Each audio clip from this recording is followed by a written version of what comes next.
Kumusta ngayon yung pag-aaral ni Kuya? Yung pag-aaral ko, okay naman po. Medyo nahihirapan lang po. Tapos parang minsan po, parang na-stress kasi iniisip ko na yung summer class po. Hindi po makasabay sa pag-graduate po ng klase ko po. Na-stress ka na? Pag naiisip lang po yun, pag kunyari mo nasa classroom po, tapos nadaan ko sa isip ko, sabay-sabay po kaming parang nangarap na, oy, sabay-sabay tayong gagraduate. Parang gano'n. Tapos hindi ko, makakasabay sa kanila. Okay, nalungkot tuloy ako. Gaano ka yung level ng stress, Kuya? 1 to 10? Mga 9 po siguro. Ay, ang taas.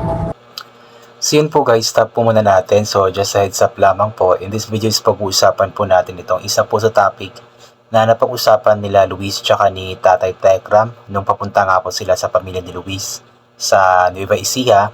Ay nabanggit nga po ni Luis na sobrang nga po talaga siyang nai-stress sa kanyang pag-aaral dahil nga po alam naman po natin, di ba, na galing nga po siya sa Nueva Ecija, tapos nag-transfer nga po siya doon sa sa Goldenville, which is ang nga po doon, ang risk nga po doon is hindi nga po siya makakasabay sa graduation po ng mga classmates po niya kasi nga po may mga kailangan siyang i-comply muna, which is i-summer class muna niya bago siya gagraduate. So kumbaga parang malilate yung graduation niya ng at least half year yata, or parang isang sem po yata, parang ganoon po. So yun po yung ikinalungkot ni Luis at na-stress po siya kasi nga po syempre hindi na naman po siya makakasabay sa kanyang mga kaklase sa pag-graduate, and laging ganito po yung nangyayari kay Luis eh. Yung isa po sa importanteng karanasan sana ng isang estudyante, yung graduation, is lagi po siyang hindi nakakasali sa graduation. For example, yung nung grade 6 po siya, so hindi po siya sa graduation dahil nga po from grade 5 nga po is tumalon nga po siya ng I believe grade 9. So hindi po siya ng graduation sa grade 6. Then pagka grade 10 naman may moving up naman sa grade 10, pero iba pa din talaga yung graduation. At ngayong grade 12 nga po sana siya, is gagraduate na nga po sana siya, kaso nga lang po is malilate nga po siya ng mga half year or mga ilang dahil nga po may mga kailangan siyang i-comply pa na ibang mga subjects at kailangan po niya itong or i-summer class po niya. Kaya nalulungkot lang po siya, na-stress po siya dahil nga po sa ganito pong palaging nangyayari po sa kanya during graduation nga po. And yun nga, sabi nga po ni Luis na out of 10, nasa 9 daw po yung stress level niya. So ibig sabihin is napakataas po ng stress level niya. Pero I'm sure naman na naiintindihan naman ni Luis kung bakit nga ba ganito. Dahil nga po sa naipaliwanag naman ito ng maayos sa kanya siguro. Pero nakakalungkot lamang din po talaga. And anyway po, bago po tayo magpapatuloy, gusto ko lamang pong batiin po si Tatay Tekram ngayong araw na ito, February 5, ng happy birthday po. So batiin po natin si Tatay Tekram guys, kasi hindi po biro yung kanyang ginagawa na pagpapaabot po ng tulong sa mga kababayan po natin, especially po kay Luis, sa pamilya ni Luis, na talagang mas priority po ni Tekram ngayon yung pabahay para sa pamilya ni Luis kaysa sa bonggacious na celebration ng kanyang birthday. So ito po ipagpatuloy po natin. Pasensya na po kayo, medyo masakit lang po yung ulo ko. So ito po. Hindi talaga nagawa ng paraan nila, ma'am. Hindi po daw po pwede. Nakausap mo na pala. Sabi po kanila kasi pag daw po gumraduate, ibig sabihin tapos na po yung grade 12 po na. So ako po, hindi daw po pwedeng masabay sa pag-marks po nila sa graduation. Sabi nga ako, minsanan lang po yun sa buhay mo, parang kahit pagbigyan, di ba wala. Lahat ng graduation mo, hindi ka na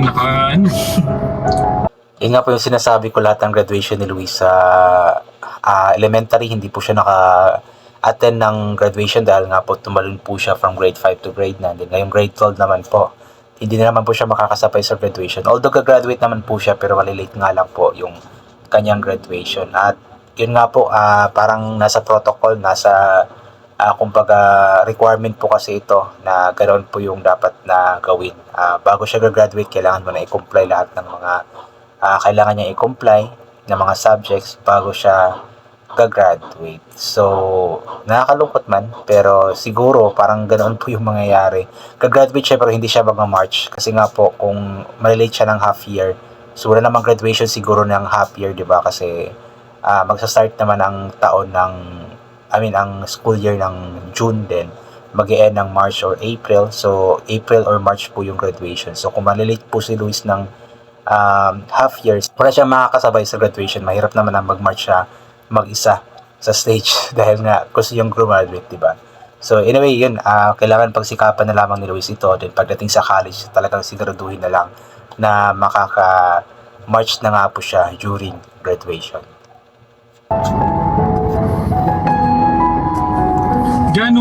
Gaano ka ano yung level ng stress, kuya? 1 to 10?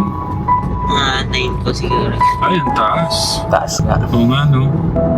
Sa bagay, no? Kumbaga, ano pala, ang taas nung parang nararamdaman mong stress, kuya. Sobrang Kasi po taas. parang di ba dapat pahinga po yun para bago po mag-college. Parang preparation po. Ako po parang nag-aaral pa rin po. Tapos parang sila nagpapahinga. Tapos ako nag-aaral. Tapos pagkatapos po ng summer class, is pasok po ulit ng college po agad.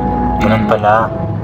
So, ganun pala yung mangyayari. So, instead na mag-aano siya, magbabakasyon, so magkakaroon siya ng summer class. So, for example, mag-e-end po yung school year niya ng grade 12 sa March or April. Then, after that, imbis na magbabakasyon siya ng mga ilang buwan or mga 2 months, 3 months, ay mag-aano po pala siya mag-summer class. Then, after summer class, diretso na naman siya mag-enroll sa college. So, nakaka-stress nga po yung gano'n na walang pahinga. Pero kailangan talaga itong gawin ni Luis. Oo nga, no? Parang di po makapag-prepare po. Hindi man tayo magkakaroon ng mga banding, gano'n, no? Di makapagbakasyon. Parang gusto ko kuya, yung para matanggal yung kumare, yung gaya niya, narinig kong stress ka. Pag ano tayo, yung parang pag-akit ng mga Hiking. bundok, parang hiking, parang medyo nakaka-relax kasi yun, kuya, pagka yung sa adventure, eh. Ano po sa tingin nyo, Kategram? Pwede po ba yun? Para matanggal po yung stress ni kuya, adventure muna kami. Pwede naman. Paano kung matatanggal yung stress mo, kuya? Pwede naman sana yung plano na hiking or mountaineering or bakasyon muna. Problema nga lang may magkakaroon ng summer class si Luis. So hindi siya magkakaroon ng time nga po. Kaya yun, kailangan na lamang talaga itong ni Luis, kumbaga tanggapin na ganito na talaga. Pero inulit ko nga po pagdating ng college, kailangan pagsikapan ni Luis na makakasabay siya sa marching ng graduation.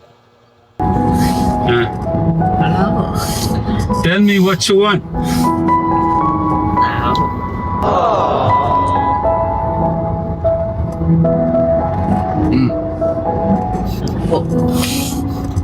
Anong gusto mong gawin natin? Sige na.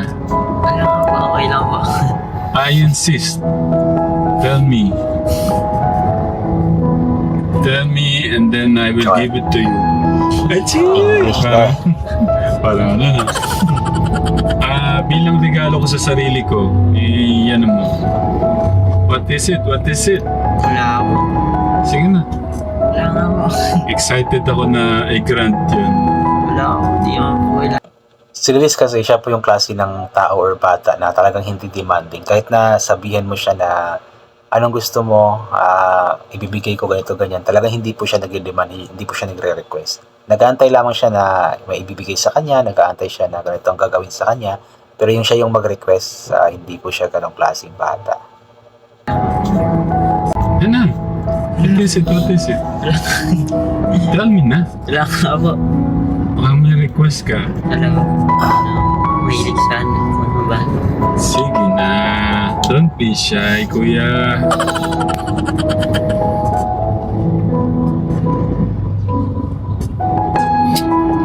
Okay.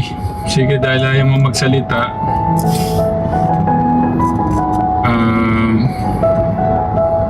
Yun. Pa-birthday ko sa'yo. Pa-birthday ko sa sarili ko para sa'yo. Ayan. sisimulan na namin bukas yung ano. Kung masimulan bukas, tapos hanggang matapos na hanggang kaya ng matiran. Yung ano. Hindi ko kailangan madali. So yun po, talagang mahal na mahal po ni Tekram si Luis. Talagang gagawin ang lahat para matanggal po yung stress ni Luis.